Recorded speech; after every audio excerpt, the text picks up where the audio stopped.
This was our last argument, after Patricia was served with the papers, but before we went to court. We were both pretending, playing roles for each other. I pretended I still wanted to talk things through, even though the coffin had slammed shut on our marriage the moment the private investigator showed me a photo of her kissing Bradley Jacobs. By the 5th minute of their first video recording, he was already in the grave, and I was covering his lid with dirt. As for Patricia, I don't know what exactly she was faking. Could it be that her ongoing infidelity is still a legitimate topic of discussion? Is it possible that we could somehow reasonably agree to stay married while she has sex with Bradley on the side? My wife, Patricia Wilson, as a girl, Anderson is a lawyer. Bradley is actually one of her assistants, and finding ways to be reasonable about completely unreasonable things is what she does for a living. At home, I guess she does it on a voluntary basis. Matt, be reasonable, was a constant refrain throughout most of our 25-year marriage. But after I handed her the documents, she added another phrase to her repertoire. The fragile male ego. I mean, Matt, it's not about me or who I sleep with or don't sleep with. It's about your fragile male ego. God, how I hate that phrase. And of course, we didn't get too far into this last discussion before she decided to quit. Matt, if you could see beyond your fragile male ego, you would realize that this is not a threat to you at all. She gave me her most reasonable smile. I don't love him, and in a few months we will both move on. You and I can still ride off into the sunset together. I have to give Patricia credit. She is very brave. As she spoke, she fingered the stem of a glass of her favorite unaged Australian Chardonnay, which stood next to a manila folder on our kitchen table. The folder, in turn, contained my divorce petition, as well as some of the crudest photographs that the private investigator was able to take. In other words, the Titanic has hit an iceberg, the band is playing the hymn, Nearer Lord to Thee, and women and children are being led to the lifeboats. Meanwhile, Patricia says that if I'm reasonable, if I can overcome my fragile male ego, we might be able to make it to the port. The thing is, Patricia thinks we're still negotiating, but I don't want to decide anything anymore. I want to end the conversation. Patricia, let's stop for a second, I said, interrupting her mid-sentence. You always talk about my fragile male ego, claiming that if I can overcome this, then everything will be fine with us. What exactly do you mean? Under the fragile male ego? She frowned for a moment, a little offended at being interrupted. Well, it's very simple, Matt. You are afraid of competition, afraid that somehow you won't measure up. She smiled at me again, affectionately, slightly condescendingly. But honey, you don't have to worry. You're my guy, my man. Who is Bradley then? She blushed. Bradley is just a toy, like a dildo or exercise machine. I'm not going to replace you or stop loving you. You have nothing to worry about. I gave her the slightly frowning, slightly dazed look that husbands use when they want their wives to feel superior, usually so we can get away with something. So, just to be clear, you think I'm worried that you're going to fall out of love with me or replace me with a younger model? She nodded. Her gentle smile became wider. And you think I'm a little vulnerable because of this? Do you think I need to be calmed down? Exactly. And darling, to you about nothing worry. I spoke slowly, as if I was wondering what was what. And somehow this fragility is connected with the fact that I am a man? She patted my hand, affectionately, condescendingly. Oh dear, it's not just you. All men have fragile egos. Her smile widened. Part of what we wives do is we support our guys, we support your self-confidence. I wanted to yell at her, ask her how the hell sex with a 25-year-old was supposed to support me, but I knew that would only make her horny. I wasn't surprised that Patricia bought into this whole women are stronger than men, pop psychology. We've been going around that nonsense for years. But I'm tired, we're almost at the end, and I'm tired of walking. You know, Patricia, you've been using this phrase for a long time, I said, glaring at her. I'm letting it slide. One of the things I've learned after 25 years with you is to pick my battles. But if there's one thing I want to leave you with today, It's understanding how much of this whole argument is complete bullshit. She started to object, but I continued. The reason people focus on the fragile male ego is because it seems abnormal. Yes, it's funny, at least for women, because men always seem so strong, and one punch is enough to make most men fall. The strong, scary big man suddenly curls up into a ball, trying to catch his breath. Do you know what I mean? Yes, but it's not funny to watch a woman in the same situation, is it? She nodded. But why not? If one person doubled over in pain is funny, why not another? Because it is violence. A man beating a woman is terrible. A woman beating a man, no? I shook my head. It doesn't matter. We've deviated from the topic. The thing is, watching a woman writhe in pain is not funny because we are taught to see women as fragile and weak. So the idea of making a woman cry is neither strange nor particularly funny. I don't understand what you're getting at. I took a deep breath. The fact is that it's the same with the ego. When I go to work every day, my friends making fun of my sexual prowess, the size of my assets, the size of my belly, my thinning hair, and anything else they can find to tease me. Now imagine if your friends did this to you. Imagine walking into an office and immediately receiving comments about every area that seems vulnerable to you. How would you feel? God, she said, I can't imagine a woman doing that to her friend. And of course, not all the time. But that's exactly what happens to us big, strong men.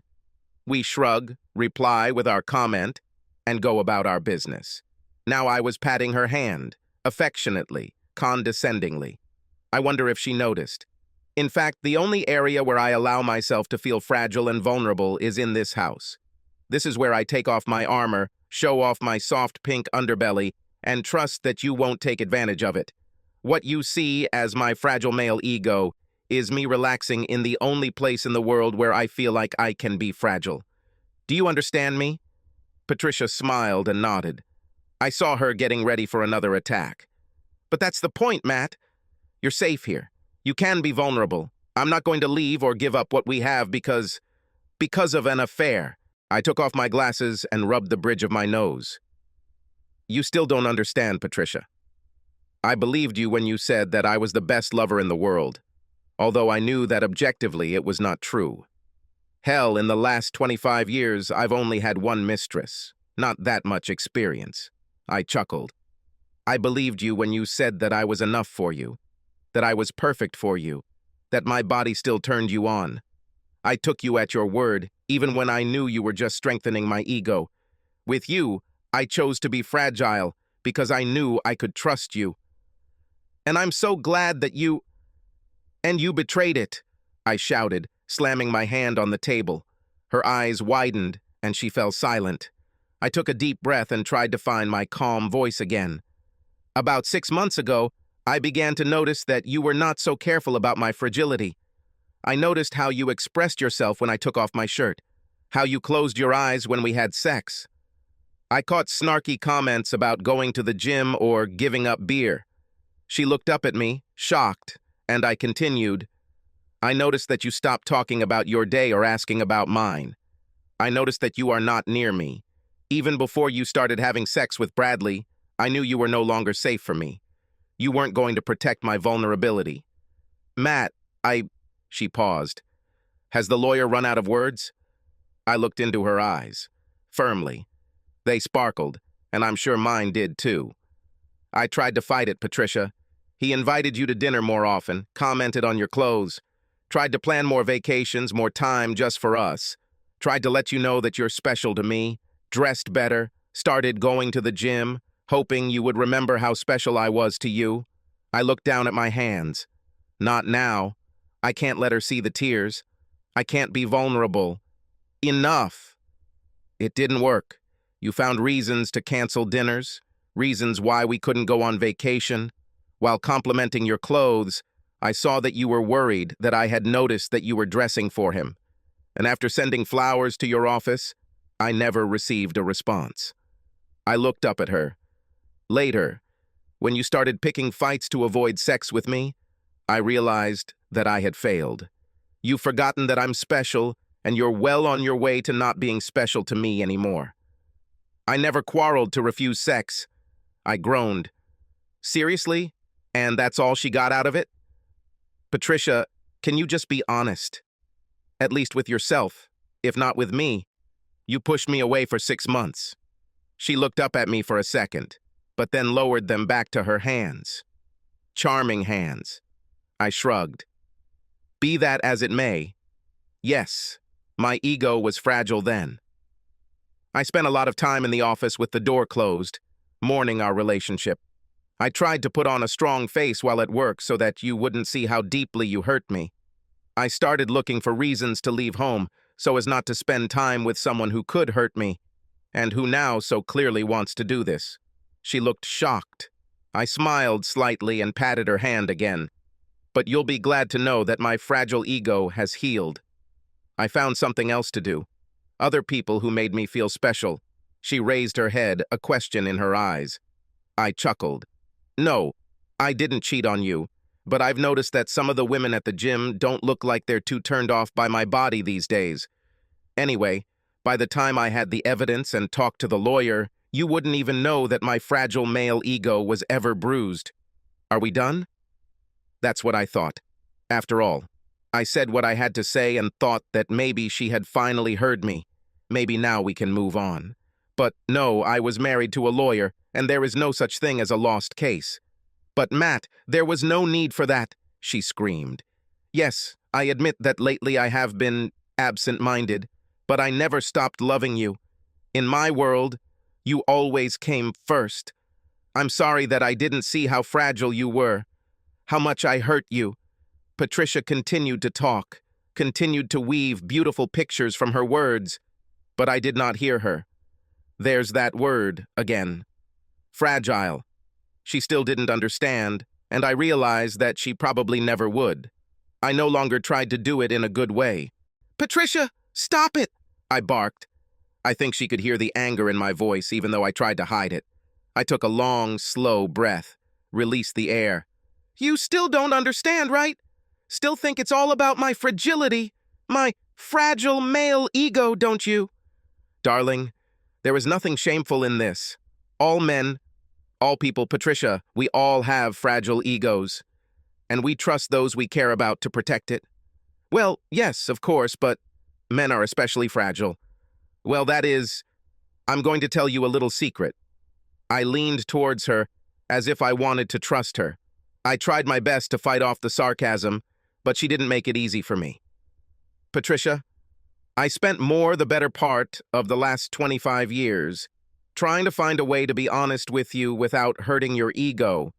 When you asked me if that lipstick color suited you or if that dress made you look fat, I had to find an answer that wouldn't hurt your feelings, but also wouldn't make you leave the house looking like a crazy clown or a skinny sausage. Patricia blushed and her eyes widened. She was not used to such frankness. Suddenly, I realized that I was laughing. Patricia, when I say things like, honey, I'm not sure this lipstick goes with this blouse, or, wow, could you change your clothes? I'm not sure I'll be okay with our neighbors drooling on your chest all night. I was giving you an outlet. I pretended that I was unsure of what I was saying or that my fragile male ego was under threat. Do you know why I did this? She shook her head. All because I didn't want to jeopardize your ego. This is nonsense, Patricia seethed. I can think of several occasions when you said in no uncertain terms that something didn't look good. I chuckled. Oh, I admit that I messed up from time to time, I said. I think we both remember what happened those days when I commented on your eyeshadow. Like a girl of easy virtue. Or when he told you that, yes, that dress makes your butt look big. Big, offended eyes.